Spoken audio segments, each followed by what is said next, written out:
Hello everyone, कैसे हैं आप सभी। तो दोस्तों, कल की तरह आज वाले टेस्ट का भी हम एनालिसिस कर लेते हैं। करना क्या है अपने को सब बता देता हूँ। वैसे तो मैंने आपको टेस्ट को अटेम्प्ट करने की आपको ट्रिक बता दी, skip pick and tick. Skip pick and tick का मतलब क्या है कि आपको वो सब क्वेश्चन स्किप करने होते हैं सबसे पहले जो क्वेश्चंस थोड़े से डिफिकल्ट लगे। मैं आपको बताऊं अगर इस टेस्ट की, तो ये टेस्ट कैसे करना चाहिए था आपको। सबसे पहले इस टेस्ट के जो दो क्वेश्चन थे सिनोनिम और एंटोनिम के, 5th एंड 6th क्वेश्चन, सबसे पहले वो अटेम्प्ट करने चाहिए थे। पैसेज को एक बार ही छोड़ देना चाहिए था। उसके बाद आपके पास इस टेस्ट के अंदर एक पैराजंबल था, उस पैराजंबल को भी आप छोड़ सकते थे। बाकी सारे क्वेश्चन बहुत ईजी थे, अटेम्प्ट करने वाले थे। यानी पैराजंबल के 5 क्वेश्चन और 4 क्वेश्चन इसके, 9 क्वेश्चन छोड़ के 21 question very easily you could have attempted in very easily in 12 to 13 minutes. 21 questions yes आपके 12 से 13 मिनट में हो जाते। उसके बाद आप जाके वापस से पैसेज को अटेम्प्ट कर सकते थे, आप जाके और भी चीज़ों को लाइक पैराजंबल को अटेम्प्ट कर सकते थे। ठीक है, तो हम क्या करते हैं अभी उसको हम पैसेज को पढ़ेंगे। पैसेज पढ़ना बहुत ज़रूरी है क्योंकि पैसेज में सबसे ज़्यादा दिक्कत सबको चल रही है। ठीक है, तो सबसे पहले पैसेज को पढ़ते हैं। पैसेज क्या कहना चाह रहा था, और उससे पहले मैंने आपको कल भी बताया था कि पैसेज पढ़ने से पहले पैसेज के एक बारी क्वेश्चंस पढ़ के आने चाहिए। तो एक बारी क्वेश्चन पढ़ लो।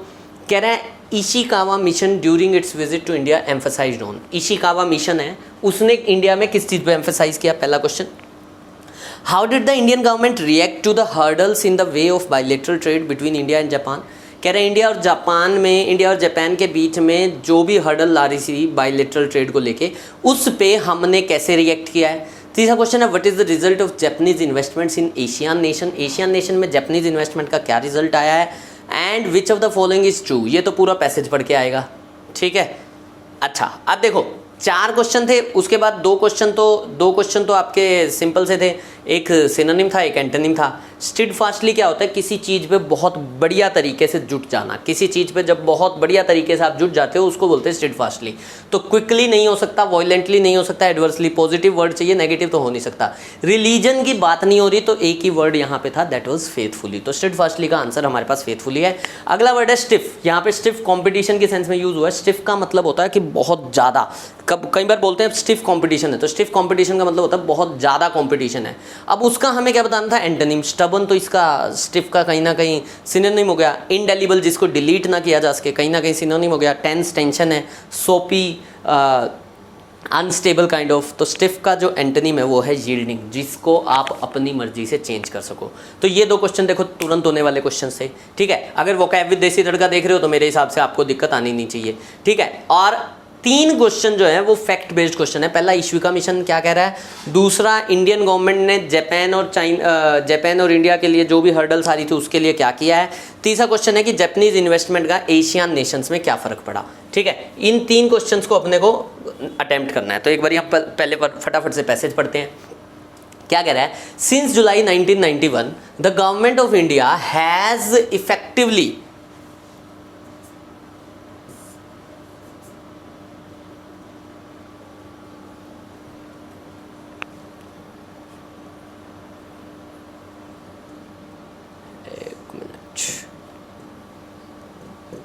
यस क्या कह रहा है, since July 1991 the government of India has effectively put the liberalisation policy into practice.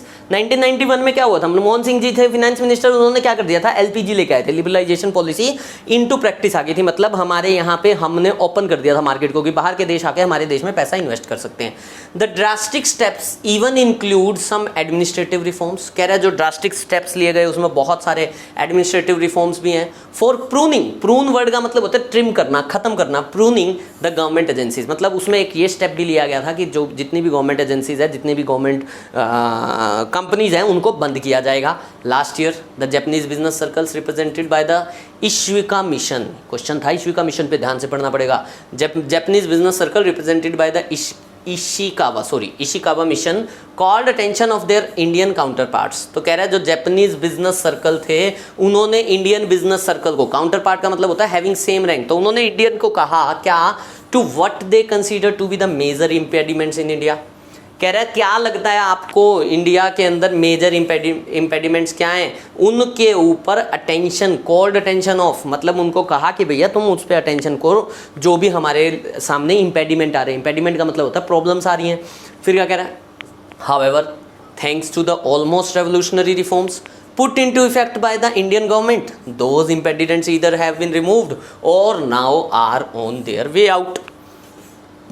कह रहे हैं thanks to almost revolutionary reforms, कह रहे हैं जो रेवोल्यूशनरी रिफॉर्म्स हुए उनका धन्यवाद कि जो ये रिफॉर्म हुआ, जो हमने एलपीजी लेके आए उसके कारण जो हमने ये रिफॉर्म पुट इनटू इफेक्ट किया, पुट इनटू इफेक्ट मतलब लागू करना बाय द इंडियन गवर्नमेंट, जितनी भी इम्पेडिमेंट्स थी, जो प्रॉब्लम्स थी, वो या तो रिमूव हो चुकी हैं या रिमूव होने के रास्ते पे चल रही हैं।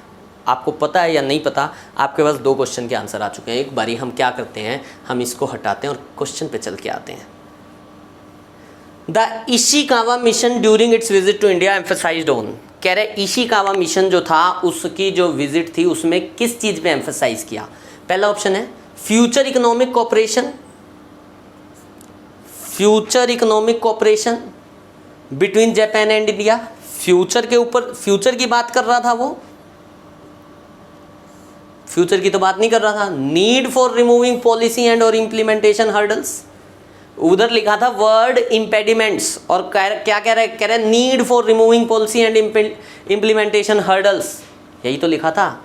ये बात नहीं कर रहा था, शायद ये था। आंसर कर दूंगा टिक ना, आंसर टिक नहीं करना जब तक बाकी ऑप्शन एलिमिनेट ना हो जाए। Need for a stiff competition, उसने ये कहा था क्या स्टिफ कंपटीशन चाहिए? नहीं कहा भाई। स्ट्राइकिंग डाउन रेवोल्यूशनरी रिफॉर्म्स, उसने कहा था कि जितने भी आपने रेवोल्यूशनरी रिफॉर्म्स किए उनको स्ट्राइक डाउन कर दो, कैंसिल कर दो। अरे नहीं भाई, उसने कहा था जितनी भी हर्डल्स हैं उनको दूर कर दो। आंसर आ चुका है पहले क्वेश्चन का। दूसरा देखो, how did the Indian government react to the hurdles, उन हर्डल्स पे हमारा रिएक्शन क्या था? The government in principle agreed for removal of these hurdles. क्या गवर्नमेंट ने कह दिया कि हम रिमूव कर रहे हैं, मतलब रिफॉर्म से ही रिमूव हो गया था? शायद हो सकता है। आगे बढ़ते हैं। Bureaucracy succeeded in maintaining a status क्यो। स्टेटस क्यो का मतलब होता है एज इट इज। स्टेटस क्यो का मतलब क्या होता है? As it is. तो हमारे देश में वो प्रॉब्लम्स एज इट इज बनी रही? अरे नहीं भाई। फिर कह रहे government thought it was against liberalisation policy, government को ये लगा कि ये लिबरलाइजेशन के खिलाफ है स्ट्रगल, वो प्रॉब्लम्स हटाना। The Japanese delegation couldn't forcefully argue their case. क्या यार, it fail to remove this hurdles, government नहीं कर पाई हर्डल्स रिमूव। ये रहा आंसर, ये रहा आंसर। आपने थोड़ा सा पढ़ा और 2 क्वेश्चन के आंसर आपके पास हैं, और दोनों क्वेश्चन के आंसर आपके पास 100% करेक्ट हैं अगर तरीके से पढ़ के चल रहे हो तो। वापिस आ जाओ, पढ़ते हैं, अब एक बारी पूरा पढ़ लेते हैं, कोई बात नहीं, ठीक है। फिर क्या कह रहा है? However thanks to the almost revolutionary, question पढ़ने का ये बेनिफिट होता है, जो आप क्वेश्चन पहले पढ़ के आते हो ना, उसका ये बेनिफिट है। क्या कह रहा है? However thanks to the almost revolutionary reforms put into effect by the Indian government, those impediments either have been removed और now are on their way out. या तो उनको रिमूव कर दिया गया है, या तो उनको रिमूव कर दिया गया है, या रिमूव होने वाले हैं, या फिर रिमूव होने वाले हैं। फिर क्या कह रहा है? दिस डेवलपमेंट, कौन see this development? This development का मतलब कि वो रिमूव होने वाले हैं। This development gives a new hope for the future of economic cooperation. कह रहा है क्योंकि ये हर्डल्स रिमूव हो रही हैं तो फ्यूचर में इकोनॉमिक कोऑपरेशन अच्छा हो सकता है between the 2 countries India and Japan. At the same time it should be borne in the mind. Borne in the mind मतलब माइंड में रखना, इस बात को दिमाग में रखना पड़ेगा। क्या?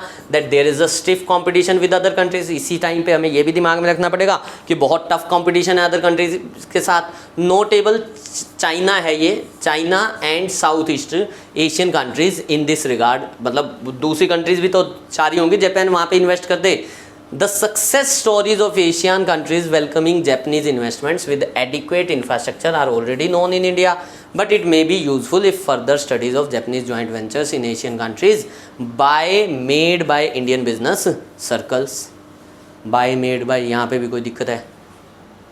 शायद ये बाय नहीं होना चाहिए, ठीक है। क्या कह रहा है? कह रहे हैं the success to Asian countries में जापानीज इन्वेस्टमेंट को बहुत बढ़िया इंफ्रास्ट्रक्चर के साथ वेलकम किया गया है, ये सब जानते हैं इंडिया में। But it may be useful if further studies of Japanese joint ventures in Asian countries made by Indian business circles. मतलब कह रहा है ये इंडिया के लिए फायदेमंद तब होगा जब अगली स्टोरी, जो सक्सेस स्टोरी हो, वो इंडियन बिजनेस सर्कल में बने, मतलब इंडिया वाले उनको यहाँ पे बुलाएं, तब बेनिफिट होगा। The coastal areas of the China have initiated a very active campaign to welcome foreign economic participation. कह रहे जो कोस्टल एरियाज चाइना के अंदर हैं उन्होंने तो बहुत तगड़ी कैंपेन चला रखी है कि वो फॉरेन इकोनॉमिक पार्टिसिपेशन मांग रहे हैं। Beyond our bilateral relationship India's most effective participation in global economy is needed. तो कह रहा है सिर्फ बायलैटरल रिलेशनशिप नहीं बल्कि ग्लोबल इकोनॉमी में भी इंडिया की बहुत ज़्यादा इस समय पे ज़रूरत है। इंडिया की मोस्ट इफेक्टिव पार्टिसिपेशन मतलब प्रैक्टिकल पार्टिसिपेशन चाहिए। India certainly deserves a far bigger share of the world trade considering its vast resources। India के जो रिसोर्सेज हैं उसके बेसिस पे इंडिया को वर्ल्ड ट्रेड का बहुत बड़ा हिस्सा मिलना चाहिए। It is strongly hope that the Indian government's recently initiated effort of enlarging its export market would bear fruit. Bear fruit का मतलब होता है कि उसके फ्रूट निकल के आएंगे, उसका रिजल्ट निकल के आएगा। तो कह रहे ये माना जा रहा है कि इंडिया ने जो अभी जितने भी एफर्ट्स किए हैं अपनी एक्सपोर्ट मार्केट को बढ़ाने के, उसका अच्छा रिजल्ट निकल के आएगा। फिर क्या लिख रहा है, कह रहे India has steadfastly maintained its parliamentary democracy. कह रहे इंडिया ने अपनी पार्लियामेंट्री डेमोक्रेसी को तो स्टेडफास्टली मेंटेन किया है। स्टेडफास्टली मेंटेन किया है कि मतलब पूरी तरह से उसने मेंटेन कर रखा है। India has steadfastly maintained its parliamentary democracy since independence, मतलब हमारी डेमोक्रेसी पे कोई भी खतरा नहीं आया। Considering its size, its population and its internal complexity, the overall maintenance of national integrity and political stability under parliamentary democracy is remarkable. कह रहा है इंडिया का साइज देखते हुए, इंडिया की पॉपुलेशन देखते हुए और इंटरनल कॉम्प्लेक्सिटी, हमारे देश में कहा जाता है ना विभिन्नताओं का देश है, डाइवर्जेंस का देश है, तो इन सब चीज़ों को देखते हुए जो ओवरऑल मेंटेनेंस है नेशनल इंटीग्रिटी और पॉलिटिकल स्टेबिलिटी की हमारे देश में अंडर पार्लियामेंट्री डेमोक्रेसी के अंडर इज रिमार्केबल, बहुत बड़ी चीज़ है हमारे लिए। एंड एडमायरेबल इंडीड, बहुत एडमायरेबल भी है। Here lies the base for the status of India in the world. और कह रहे यही बेस है इंडिया के स्टेटस का पूरे वर्ल्ड में, by effectively implementing its economic reform with the support of public opinion, this democratic polity of India has again demonstrated its viability and resilience।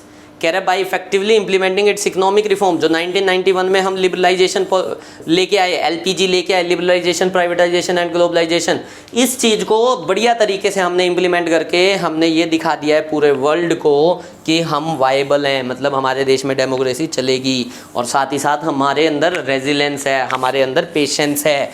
Eight the same time it gives hope and inspiration to the whole world which faces the difficult problem of north south confrontation। चलो, वैसे तो मैंने पूरा passage आपको पढ़ के बता दिया, अब मेरी बात को ध्यान से सुनना। क्या हुआ था, पहले 2 क्वेश्चन 3 लाइन पढ़ते ही हमारे पास आंसर आ गया था। फिर क्या हुआ था, फिर ये हुआ था कि 2 क्वेश्चन वो कैब वाले थे, वो भी हमने बिना पढ़े आंसर कर दिया था। अगर आपके पास 6 क्वेश्चन है और जिसमें से आप 4 क्वेश्चन आंसर ऑलरेडी कर चुके हो ना बिना पढ़े, पढ़ना ही नहीं है, छोड़ दो। लास्ट में टाइम बचेगा तो सोचेंगे पढ़ने की, नहीं तो छोड़ दो, ठीक है। यहां पढ़ रहे हैं, एनालाइज कर रहे हैं, पूरा पढ़ेंगे, क्योंकि भाई वहां पे क्या पता पढ़ना पड़ जाए, तो पूरा पढ़ना भी आना चाहिए। तो हम सारा काम कर रहे हैं, ठीक है। अब देखो, बढ़ो आगे। ये क्वेश्चन हो गया हमारा, सेकंड हो गया हमारा, what is the result of Japanese investment in Asian Nations. Asian Nations में पैसा इन्वेस्ट करने से क्या रिजल्ट आया, it couldn't get an momentum for want of infrastructure. याद हो अगर आपको, तो अभी हमने पढ़ा था कि क्योंकि वो पैसा इन्वेस्ट किया गया वहाँ पे, तो उन सक्सेस स्टोरीज को कह रहा था वो पूरा वर्ल्ड जानता है। उन सक्सेस स्टोरीज को क्या कह रहा था, पूरा वर्ल्ड जानता है, ये बात लिखी थी। तो it could not gather momentum, ये तो बात ही नहीं है, मोमेंटम नहीं मिला, बढ़िया सक्सेसफुल स्टोरीज थी वो तो, ठीक है। फॉर वांट ऑफ इंफ्रास्ट्रक्चर, जबकि कह रहा था इंफ्रास्ट्रक्चर से वेलकम किया था, तो इंफ्रास्ट्रक्चर की तो कोई कमी थी नहीं, वांट ऑफ का मतलब कमी होना, तो ये ऑप्शन हम बहुत इजीली एलिमिनेट कर सकते हैं। गया, the experiment failed because of stiff competition from the other countries. अरे फेल थोड़ी हुआ था, पास हुआ था, वो तो बढ़िया गया था। China and South East Asian countries objected to Japanese investment. अरे नहीं, सबने कहा था कि आ जाओ तुम, वेलकम हो। The passage doesn't provide complete information, the passage doesn't provide complete information. अरे पैसेज में इन्फॉर्मेशन वैसे तो है, what is the result of Japanese investment in Asian Nations, कहीं ना कहीं दिया तो हुआ है, ठीक है। इसीलिए आंसर होना चाहिए नन ऑफ दीज, आंसर होना चाहिए नन ऑफ दीज। साफ दिया था कि भैया उसका बहुत ज़्यादा सक्सेसफुल रिजल्ट रहा, ठीक है। फिर क्या कह रहे हैं, which of the following is true, which of the following if true is true about the author's view regarding India's participation in world trade। India के वर्ल्ड ट्रेड में कितना पार्टिसिपेशन होना चाहिए, India should actively contribute in big way as it had tremendous resources, लिखा था क्या ये बात कि इंडिया के पास बहुत सारे रिसोर्सेज हैं इसलिए इंडिया का वर्ल्ड शेयर में बहुत ज़्यादा हिस्सा होना चाहिए। शायद ये आंसर हो सकता है, शायद ये आंसर हो सकता है, पता नहीं है या नहीं है, आगे बढ़ के देखेंगे। अगला पढ़ते हैं। India sharing in global economy has already been very fast and beyond its resources. कह रहा है हमारे पास रिसोर्सेज कम है और हमारी इकोनॉमी बहुत ज़्यादा फैल गई है। अरे नहीं, ऐसा तो कहीं कुछ भी नहीं लिखा था। ठीक है, फिर क्या लिख रहा है? India should refrain from making efforts in enlarging its export market. कह रहे हैं इंडिया को रिफ्रेन फ्रॉम करना चाहिए, दूर रहना चाहिए, अपनी एक्सपोर्ट मार्केट को बढ़ाना नहीं चाहिए। अरे क्या बकवास कर रहा है, चल।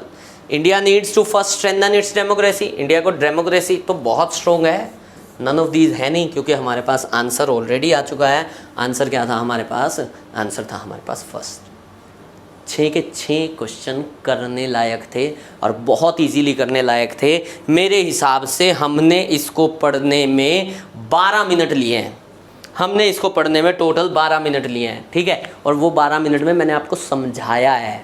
अगर आप अपने आप से करते तो 6 से 7 मिनट में ये पैसेज किया जा सकता था।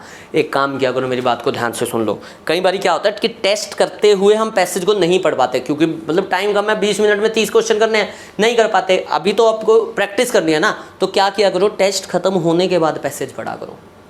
टेस्ट खत्म होने के बाद पैसेज पढ़ा करो, ये काम जरूर करना है सबने, ठीक है। चलिए अब एक बारी हम अगले क्वेश्चन देखते हैं। ये हो ही गया हमारे पास। 7th पे आ जाओ। कॉन्फ्लिक्ट वर्ड जो है, कॉन्फ्लिक्ट, देखो कॉन्फ्लिक्ट वर्ड का मतलब ना भी पता हो ना, मैंने अब ना आपको इतनी बातें समझा दी हैं कि वर्ड्स का मीनिंग निकालना सीखो। इन्फ्लेट वर्ड सीखा? इन्फ्लेट का मतलब इन्फ्लेशन होती है। इन्फ्लेशन क्या होती है? बढ़ना। डिफ्लेट घटना।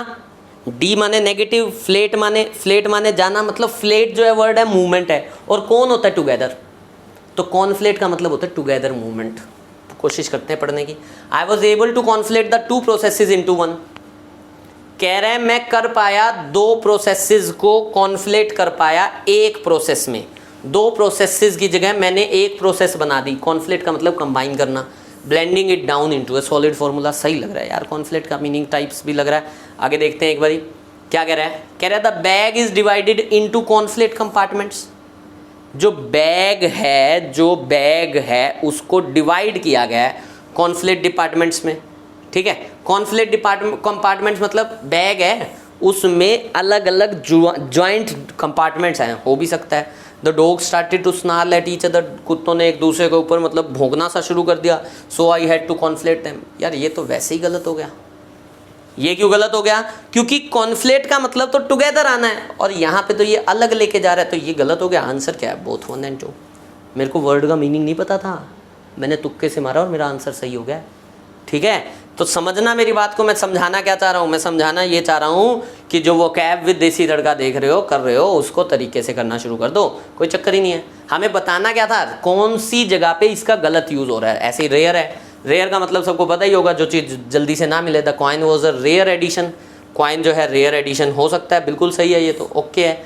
Diagnosed with the rare form of bone cancer. Rare form of bone cancer हो गया उसको, हो सकता है भाई, ठीक है। Standing in the rare of the long time.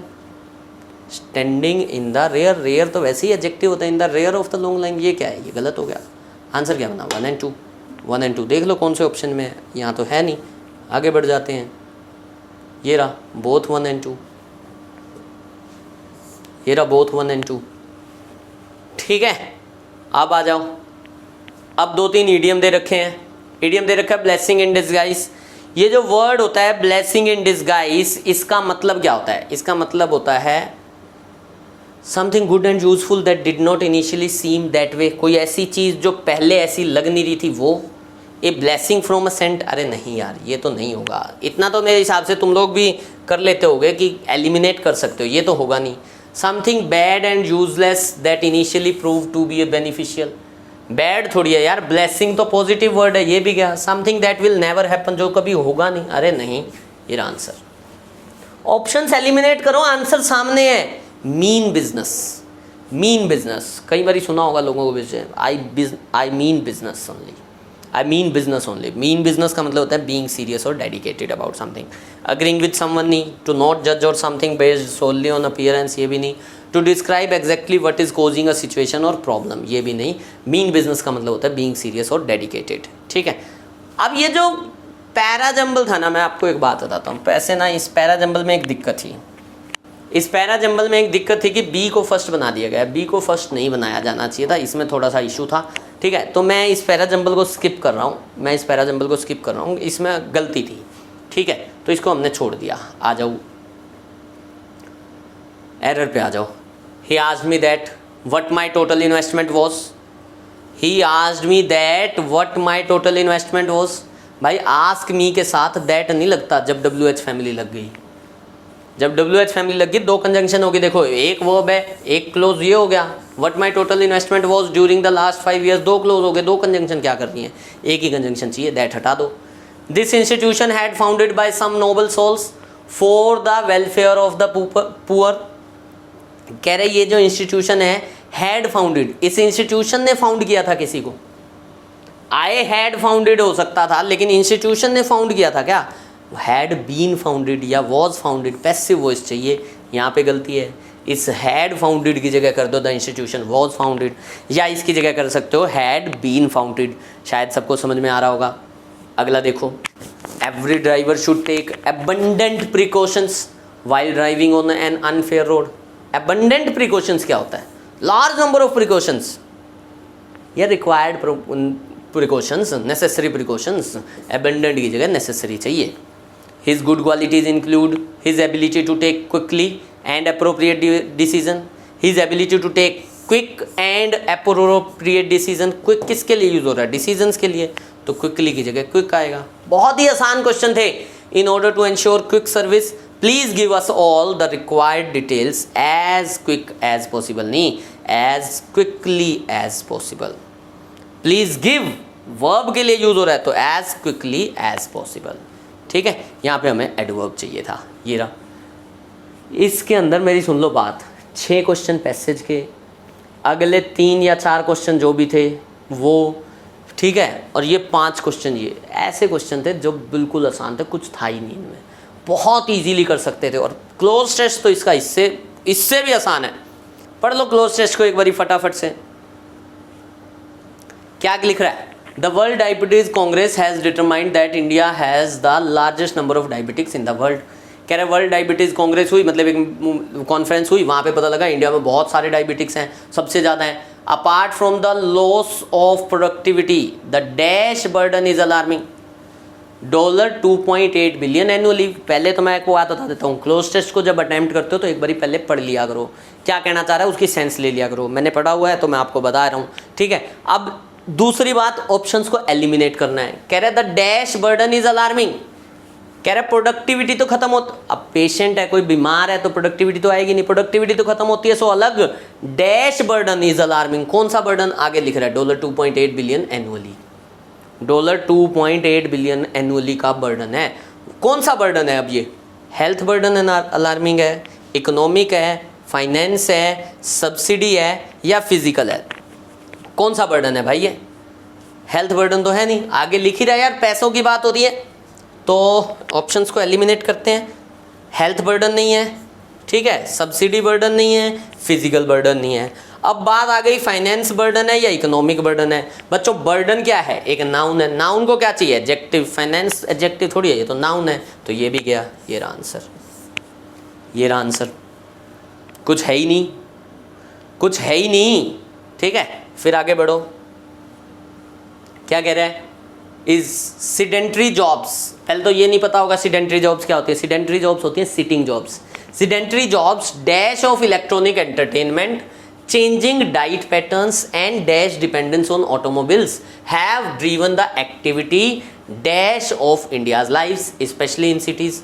कह रहा है जॉब्स कैसी हो गई हैं? सिडेंट्री हो गई हैं, बैठे बैठे काम करना होता है। इलेक्ट्रॉनिक एंटरटेनमेंट बहुत ज़्यादा हो चुका है, इसीलिए भी डैश हो चुका है। चेंजिंग डाइट पैटर्न चेंज हो चुके हैं, बहुत ज़्यादा डिपेंडेंट हो चुके हैं हम ऑटोमोबाइल्स पे, जिस कारण से सिटीज़ में हमारी लाइफ में से जो फिजिकल एक्टिविटी है वो तो डैश हो चुकी है। क्या हुई होगी? दो देखते हैं क्वेश्चंस के। Sedentary jobs dash of electronic entertainment. हाँ जी, अब क्या हो रहा है? एंटरटेनमेंट का वाइड स्प्रेड हो रहा है, ब्रॉडकास्ट हो रहा है, प्रीवेलेंट हो रहा है, एक्सपेंड हो रहा है, या स्प्रेड हो रहा है, ठीक है।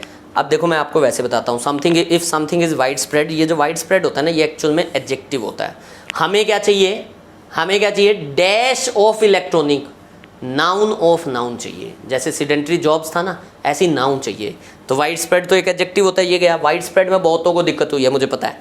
ब्रॉडकास्ट की बात नहीं हो रही, ब्रॉडकास्ट थोड़ी हो रहा है इलेक्ट्रॉनिक एंटरटेनमेंट, ठीक है। प्रीवेलेंस वर्ड होता, प्रीवेलेंट एक एडजेक्टिव होता है, प्रीवेलेंस वर्ड होता तो ये आंसर हो जाता है, ये भी गया। एक्सपेंशन वर्ड होता तो ये आंसर हो जाता, ये भी गया। एक ही ऑप्शन था हमारे पास, स्प्रेड। ऑप्शंस को एलिमिनेशन करना सीख जाओ, बहुत इजीली कर जाओगे। आगे आ जाओ। Dash of electronic entertainment, changing diet patterns and dash dependence on automation, dash dependence on automobiles. कैसी डिपेंडेंस भाई? Increasing dependence on automobiles, totally dependence, entirely dependence, grown dependence या म्यूचुअल डिपेंडेंस।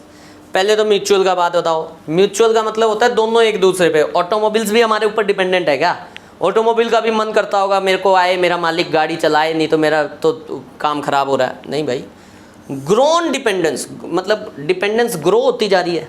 अरे नहीं, बढ़ चुकी है, अब नहीं बढ़ रही। एंटायरली कंप्लीटली हम इन्हीं के ऊपर डिपेंडेंट हो गए ना, ऑटोमोबाइल्स के बिना तो ज़िंदगी चलती ही नहीं होगी अब। अरे नहीं, इंक्रीजिंग डिपेंडेंस। कौन सी डिपेंडेंस? Increasing dependence. हम बहुत ज़्यादा डिपेंडेंट हो चुके हैं, ठीक है। फिर क्या कह रहा है? Increasing dependence on automobiles have driven the activity dash of India's life. Indians की लाइफ से एक्टिविटी डैश हो गई है। एक्टिविटी क्या हो गई है?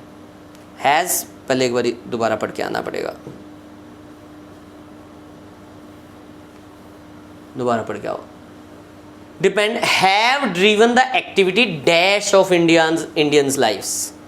अब drive, have driven the activity outside of Indians life, most of Indian life, from of Indian life या थ्रू ऑफ। अरे नहीं, यहाँ दिक्कत हो सकती थी सर, आउटसाइड या आउट। सर आउटसाइड या आउट। अब इट हैज़ ड्रीवन आउटसाइड या it has driven out. Drive out होता है, आउटसाइड गया, ये रहा answer, it has driven out, ठीक है।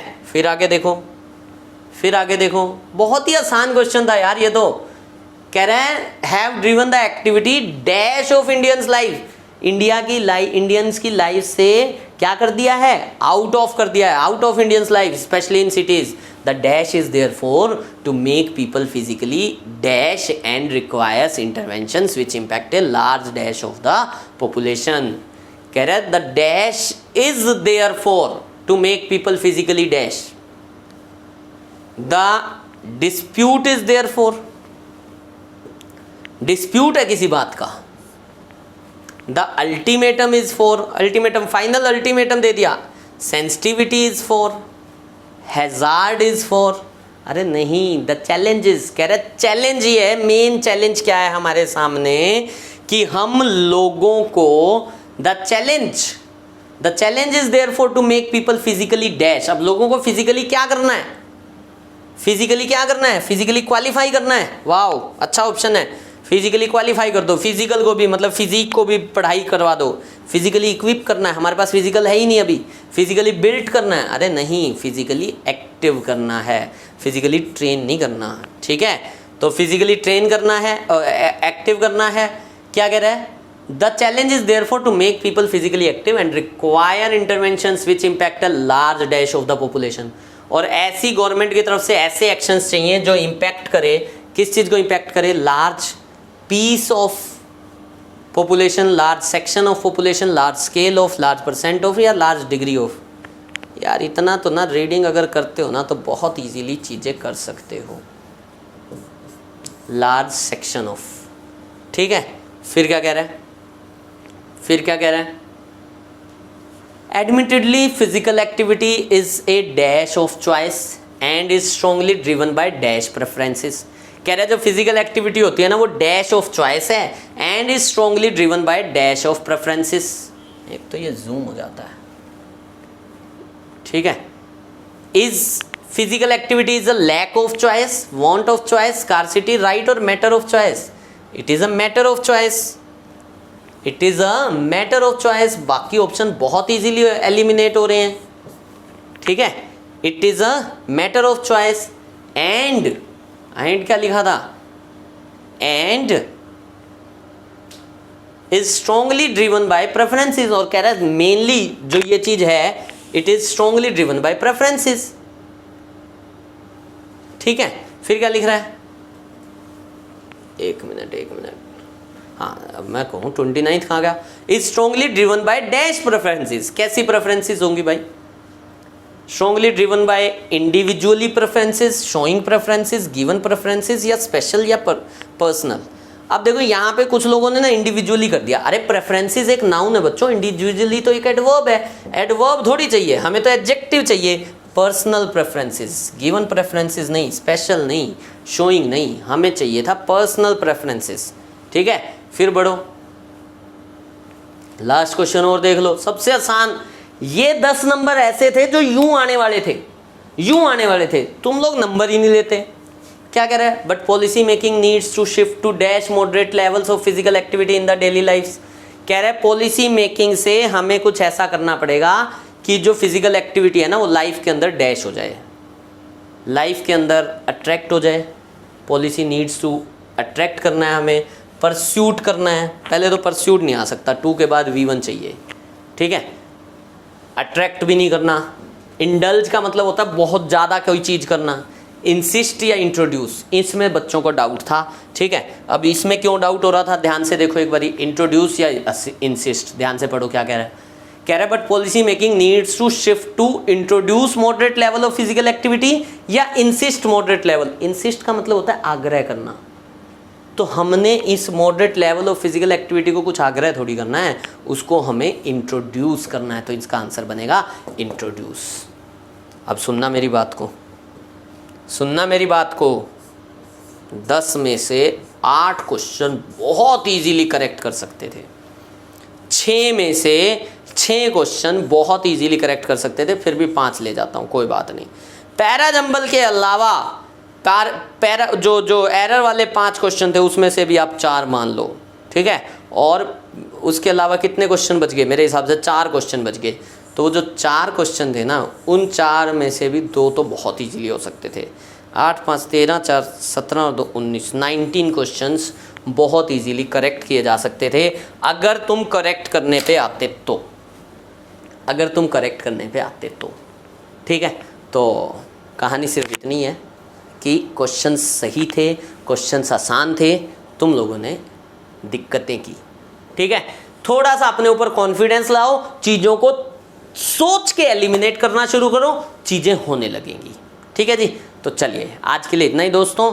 आज थैंक यू एवरीवन, और कल वाला जो टेस्ट होगा वो आप लोग फिर से कर लीजिएगा, उसको हम लाइव चला लेंगे। और दूसरी बात, एक सबसे बड़ी बात ये कि टेस्ट को अटेम्प्ट करना नहीं छोड़ना, चाहे कितने नंबर आ रहे हैं, चाहे कितने नंबर आ रहे हैं। और साथ ही साथ वीडियो को लाइक कर दो, ठीक है। जिन्होंने अभी तक नहीं किया, वीडियो में कमेंट्स ज़रूर कर देना, अगर कोई दिक्कत लगे या कोई सजेशन देना हो तो ज़रूर बता देना। और साथ ही साथ शेयर कर दिया करो अपने दोस्तों के साथ, अपने सब दोस्तों को बताओ कि IBPS PO के ये टेस्ट चल रहे हैं और IBPS क्लर्क के भी ऐसे ही टेस्ट चलेंगे, आपको इस बार सिलेक्शन दिलवा के रहेंगे, ठीक है जी। चलिए, थैंक यू एवरीवन।